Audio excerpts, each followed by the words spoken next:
오늘은 여호수아 7장의 말씀을 묵상합니다. 승리자에게 가장 중요할 때는 승리한 직후입니다. 이스라엘 백성은 6장의 그 영광스러운 승리와 대조적으로 7장에서는 처참한 패배를 경험합니다. 고난의 때보다 더 조심해야 하는 때가 형통의 때입니다. 그렇다면 승리한 직후에 우리는 어떻게 해야 할까요? 먼저 방심하지 말아야 합니다. 아이성 전투에서 이스라엘이 패배한 원인 중에 하나는 방심입니다. 방심하면 하나님의 음성을 듣지 않고 행동하게 됩니다.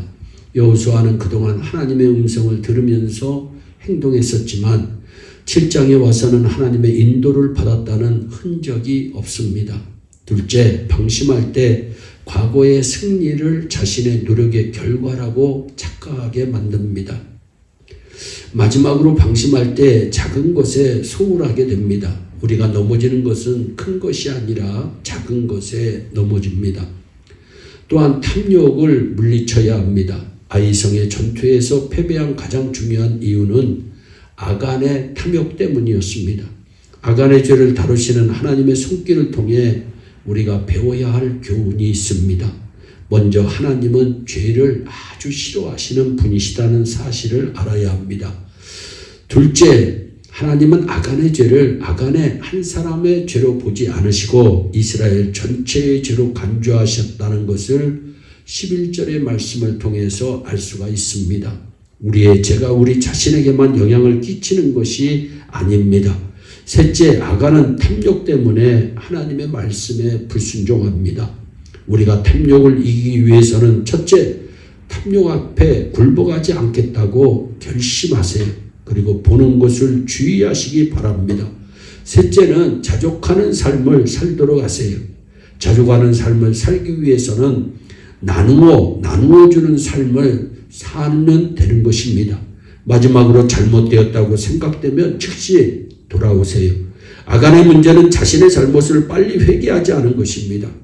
잘못한 것을 돌이키는데 망설일 시간은 없습니다. 빨리 돌이킬수록 좋습니다. 우리는 오늘 본문을 통하여 한 가지 기억해야 할 것이 있습니다. 승리 후에 조심해야 한다는 것입니다. 우리는 패배했을 때보다 승리했을 때 조심해야 할 줄로 믿습니다. 위기를 넘기고 삶이 편안할 때, 문제를 해결하고 모든 것이 잘 풀릴 때 조심해야 할 줄로 믿습니다.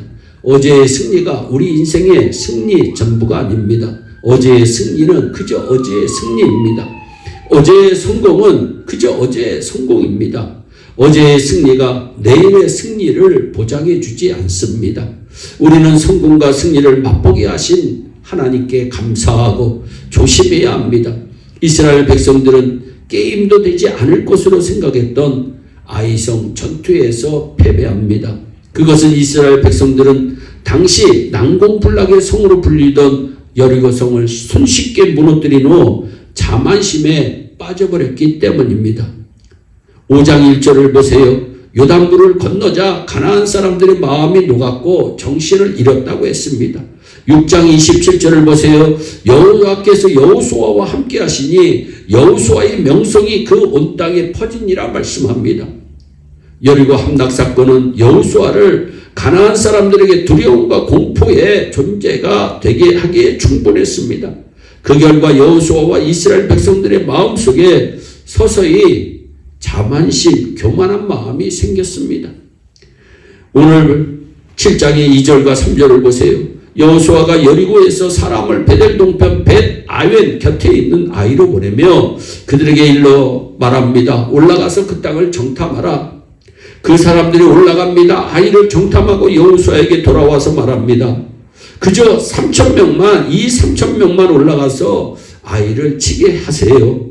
그들은 소순이 모든 백성을 그리로 보내어 수고롭게 마세요라고 얘기합니다. 원래 아이성은 8장 25절에 의하면 인구 12,000명 정도밖에 되지 않은 작은 성입니다. 정탐꾼들은 자신들의 60만 명의 군사력에 비해 아이성은 정말 비교조차 할 수 없는 약한 성이라고 보고했습니다. 지금 그들의 태도에서 무엇을 볼 수 있습니까? 그들에게는 심각함이 전혀 나타나지 않았습니다. 여러분 요단물을 건널 때와 여리고성을 공략할 때의 모습을 기억하십니까? 그들은 아침 일찍 일어났습니다. 미리미리 준비했습니다. 또 그들은 언약궤를 중심으로 전진했습니다. 여호와 하나님을 온전히 신뢰하며 전진했습니다. 그런데 7장의 말씀을 보세요. 그들이 요단을 건널 때처럼 여리고성을 공략할 때처럼 아침 일찍 일어났다. 아이성 앞에서 기도했다. 언약궤를 앞세우고 나아갔다 등의 기록을 어디에서도 찾아볼 수가 없습니다. 그들은 교만한 마음으로 가득 차 있었습니다. 우리가 난공불락의 요새 여리고성도 무너뜨렸는데 이까지 아이성쯤이야. 여러분, 여리고성을 누구의 힘으로 무너뜨렸습니까? 그들의 무기로 그들의 능력으로 여리고성을 무너뜨렸습니까? 아닙니다. 하나님께서 무너뜨려 주셨습니다. 그런데 그들은 크게 착각합니다. 고린도전서 10장 12절에 말씀합니다. 손줄로 생각하는 자는 넘어질까 조심하라고 말씀합니다.